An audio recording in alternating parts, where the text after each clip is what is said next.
La plupart des gens pensent qu'ils ne peuvent plus grandir après 18 ans. Et si je vous disais que vos os peuvent encore grandir si vous savez comment les stimuler? Vous n'y croyez pas? Regardez la différence de longueur des bras de Devon Larratt, surnommé No Limits, le champion du monde de bras de fer. Le bras qu'il utilise pour la compétition est littéralement plus long que l'autre. Ce n'est certainement pas une coïncidence. Ce n'est non plus grâce à sa génétique. Des années de pratique intensive de bras de fer ont exercé une pression constante sur les os de ce bras. Ceci dit, vos os peuvent s'adapter, se remodeler et se modifier en fonction des pressions qu'ils subissent. Dans cette vidéo, je vais vous présenter 6 piliers essentiels pour forcer vos os à grandir même après la puberté et gagner entre 5 à 7 cm sans stress. Ok, allons-y. 1. Les cartilages de croissance. C'est l'élément le plus important pour grandir. Comme son nom l'indique, c'est lui qui vous permet de grandir. Chez la plupart des hommes, ces cartilages se ferment entre 18 et 20 ans. Et une fois fermés, votre taille cesse d'augmenter quoi qu'il se passe. Cependant, une information vient tout changer. Il existe un moyen de maintenir les cartilages de croissance ouverts plus longtemps. Parfois jusqu'à 23 ans ou même 28 ans dans des cas exceptionnels. Revenons quelques années en arrière, quand nous étions à l'école. Si vous vous souvenez, en 6e, la plupart des filles étaient plus grandes que les garçons. Mais en seconde, les garçons les ont rattrapés et sont devenus beaucoup plus grands. Qu'est-ce qui peut bien expliquer cette soudaine différence de taille? L'œstrogène. Les cartilages de croissance des filles se soudent plus vite, principalement à cause de l'œstrogène. Et voici ce que dit la science. Si vous parvenez à réduire votre taux d'œstrogène naturellement et à augmenter votre taux de testostérone, vous pouvez maintenir vos cartilages de croissance ouverts plus longtemps, ce qui signifie que vous pourrez grandir encore quelques années. J'ai fait une vidéo qui explique comment drastiquement réduire son taux d'œstrogène et augmenter naturellement son taux de testostérone. Le lien de la vidéo est dans la description, vous pouvez aller y jeter un coup d'œil quand vous aurez terminé cette vidéo. Sinon, voici la marche simple à suivre. Évitez les aliments à base de soja, par exemple les morceaux de soja, le tofu ou le lait de soja. Ils augmentent sensiblement votre taux d'œstrogène. Transpirez. Plus vous transpirez, plus votre corps se débarrasse de l'œstrogène. Alors faites du sport, allez courir et faites des exercices à intensité tous les jours. Privilégiez des exercices comme le sprint ou la corde à sauter. Ils stimulent la testostérone et améliorent naturellement la production d'hormones de croissance. 2. Le remodelage osseux. Votre corps est incroyable. Il s'adapte à tout ce que vous faites de manière répétée. Et cela s'applique même à la taille. Prenons l'exemple des Pays-Bas. Les Pays-Bas abritent la population la plus grande au monde, avec une moyenne d'environ 1,84 m pour les hommes et 1,71 m pour les femmes. Pourtant, au XVIIIe siècle, les Néerlandais étaient parmi les plus petits d'Europe, environ 1,65 m. Ils sont devenus les plus grands à partir des années 50. L'une des principales raisons est que le bicycle y est devenu une habitude quotidienne. D'ailleurs, Utrecht et Amsterdam sont considérées comme les capitales mondiales du bicycle. Lorsque vous pédalez, vos jambes s'étirent sans cesse. Avec le temps, vos os se remodèlent progressivement pour faciliter ce mouvement. Ce processus s'appelle le remodelage osseux. Il se base sur la loi de Wolff qui stipule que vos os s'ajustent en fonction des contraintes mécaniques que vous leur imposez. En augmentant la hauteur de votre selle, vous pouvez obtenir de meilleurs résultats. Une selle plus haute permet un étirement maximal des jambes à chaque coup de pédale. Plus d'étirement signifie plus de stimulation, donc un meilleur remodelage. C'est la même raison pour laquelle les girafes ont un long cou. Elles s'étirent constamment vers le haut pour manger les feuilles des grands arbres. Avec le temps, elles s'y habituent et leurs os s'allongent pour faciliter cette habitude. Rapidement, voici comment vous devez faire du bicycle désormais. Augmentez la hauteur de votre selle de sorte que lorsque la pédale est au point le plus bas, votre jambe soit droite et non pliée. Cela vous offre l'étirement idéal pour une croissance adaptative. Faites-le tous les jours et augmentez de 3 cm la hauteur de la selle chaque mois. Avec le temps, vos jambes s'adapteront et grandiront pour correspondre à l'étirement que vous leur imposez. Ces 2 piliers peuvent déjà vous permettre de gagner quelques centimètres, mais ce n'est pas suffisant si vous voulez atteindre votre potentiel maximal de taille. De plus, le 6e point est fondamental pour que les autres piliers fonctionnent à merveille. Donc, nous allons rapidement passer au point numéro 3, les sauts Maasai.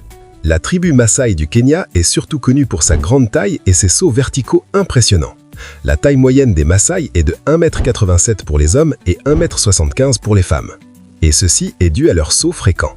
Rappelez-vous de la loi de Wolff. Les sauts verticaux répétés provoquent des microfractures du tibia, qui se régénèrent ensuite en devenant plus grands et donc plus longs, et donc qui augmentent votre taille. Cependant, les microfractures peuvent être dangereuses. Alors sautez en toute sécurité. Faites 3 séries de 30 sauts par jour.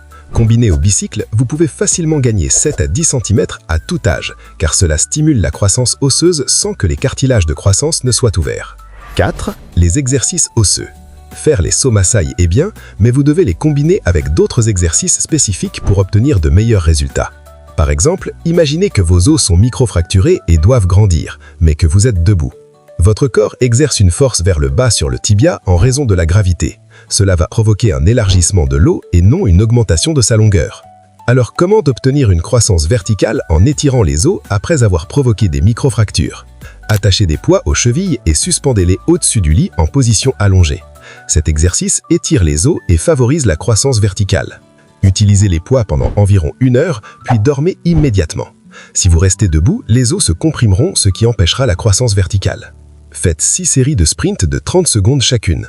En plus d'être bons pour la santé, les sprints augmentent également la production d'hormones de croissance, de testostérone et d'hormones IGF-1.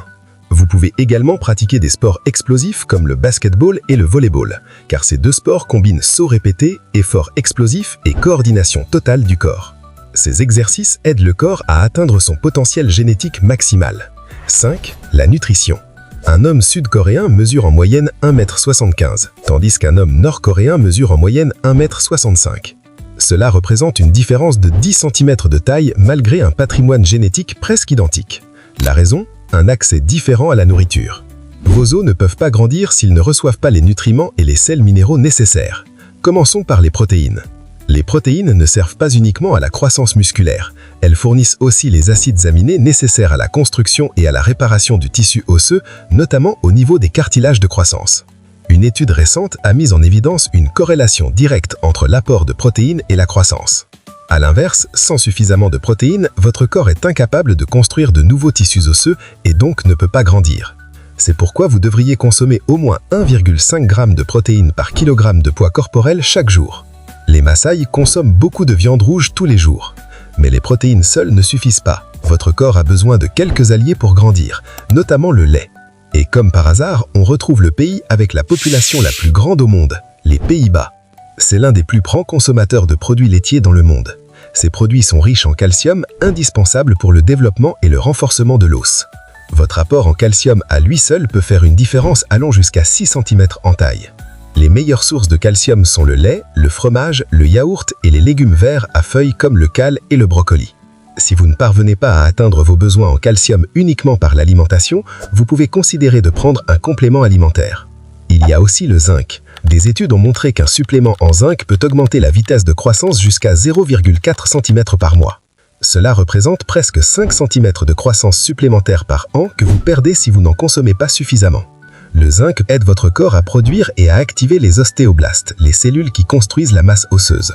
Parmi les meilleures sources de zinc, on trouve la viande rouge, les œufs, les graines de courge, les noix de cajou et les lentilles. Si vous suivez un régime végétarien, il peut être judicieux de considérer un supplément en zinc. Pour finir, un aliment que beaucoup de personnes ignorent mais qui joue un rôle crucial dans votre croissance est le bore. Le bore ne contribue pas directement à la formation des os comme le calcium, mais il aide votre corps à mieux utiliser d'autres nutriments essentiels, notamment le magnésium, le zinc et le calcium. Voyez-le comme un allié discret veillant au bon fonctionnement de l'ensemble du système. Des études ont montré que le bore favorise également la croissance osseuse en réduisant l'inflammation des cartilages de croissance. Vous pouvez retrouver le bore dans les raisins secs, les avocats, les pruneaux et les amandes. Ce sont des petits ajouts, mais ils font une grande différence pour votre croissance. Enfin, le dernier point est très important, le sommeil. Des études montrent que les hormones de croissance agissent pendant le sommeil. Donc si vous ne dormez pas bien, si vous avez des problèmes de sommeil, cela pourrait être ce qui affecte votre croissance. La plus grande quantité d'hormones de croissance est libérée pendant les premières heures de sommeil profond, notamment entre 23 h et 2 h du matin. C'est pourquoi se coucher tard peut avoir un impact considérable sur votre potentiel de croissance, même si vous dormez 8 heures. Pour optimiser votre sommeil et comme par conséquent votre potentiel de croissance, il est conseillé d'adopter un rythme de sommeil régulier, idéalement entre 22 h et 8 h du matin. Évitez également les écrans au moins 1 heure avant le coucher et privilégiez l'exposition à la lumière naturelle pendant la journée pour réguler votre rythme circadien. Vous trouverez ici sous la vidéo des liens vers des solutions en cas d'insomnie. La lumière du soleil vous apporte de la vitamine D, un nutriment essentiel à la croissance et au développement osseux. Prenez l'exemple des Maasai. Ils restent au soleil toute la journée et leur corps absorbe naturellement une grande quantité de vitamine D. Si vous ne pouvez pas avoir accès au soleil, prenez des suppléments alimentaires à la vitamine D. Toutes ces choses maximiseront votre potentiel de croissance. C'est tout. Si vous souhaitez que je crée un guide détaillé sur l'élimination des œstrogènes, laissez un commentaire et abonnez-vous à la chaîne car je continuerai de partager des informations importantes ici.